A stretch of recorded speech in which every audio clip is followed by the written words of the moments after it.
Title, Ang Marupok na Puso ni Cherry at ang Pag-ibig ni Algin. Si Cherry ay isang dalaga na kilala sa kanyang pagiging marupok pagdating sa pag-ibig. Madali siyang ma-in love at laging umaasa sa mga pangako ng kanyang mga nakikilala. Sa kabila ng kanyang kabataan at pagiging idealista, palagi siyang nasasaktan sa huli. Parang lagi siyang nahuhulog sa maling tao at nauuwi sa kabiguan. Isang araw, nagpasya si Cherry na pumunta sa isang bagong bukas na coffee shop sa kanilang bayan. Gusto niyang mag-relax at mag-isip-isip ng mga bagay-bagay.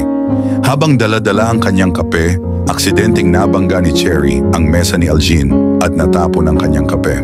"Pasensya na talaga," sabi ni Cherry habang nagpupunas ng kape sa mesa at sa kanyang damit. "Okay lang," sabi ni Algin na may ngiti sa kanyang mukha. "Hindi naman ako napaso. Okay ka lang ba?" Nahiya si Cherry sa kanyang kapalpakan pero nakangiti si Algin at parang hindi ito naiinis. "Oo, okay lang ako. Pasensya na ulit," sabi ni Cherry. "Mukhang kailangan mo ng bagong kape. Tara, samahan kita," alok ni Algin. Sa simpleng pag-uusap na iyon, nagsimula ang kanilang pagkakaibigan. Madalas silang nagkikita sa coffee shop at nagkukwentuhan tungkol sa kanilang mga pangarap at karanasan sa buhay. Naramdaman ni Cherry ang kakaibang saya kapag kasama si Algin, ngunit alam niyang kailangan niyang maging maingat. Isang gabi, inimbitahan ni Algin si Cherry sa isang maliit na concert sa park. Habang pinakikinggan nila ang mga tugtugin, napansin ni Algin ang lungkot sa mga mata ni Cherry. "Cherry, may problema ba?" tanong ni Algin. "Hindi ko alam, Algin," sagot ni Cherry. "Natutuwa ako kapag kasama kita, pero natatakot akong masaktan ulit. Marami na akong pinagdaanan ng mga relasyon na nauwi sa wala." Hinawakan ni Algin ang kamay ni Cherry at tinitigan siya sa mga mata.